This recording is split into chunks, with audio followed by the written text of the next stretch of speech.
To stencil paint your own cookies, you will want to use Royal Icing close in consistency to peanut butter. Hold the stencil flat with one hand and spread Royal Icing through using a tapered baker's spatula. Scrape the icing through the stencil so the design is fully replicated on your cookie. Put excess icing back in your dish and then set aside your cookie for the next design. Hold the stencil flat, then spread icing away from your fingers. Use your tapered offset baker's spatula to smoothly spread icing through the stencil. Once the icing is smooth, gently peel the stencil straight off the cookie surface.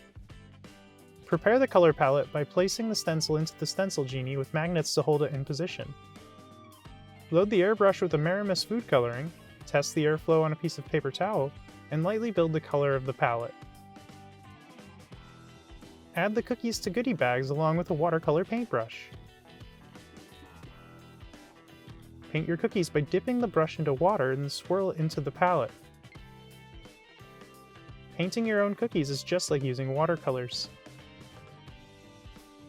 PYO cookies are perfect for birthdays, holidays, and kids' parties.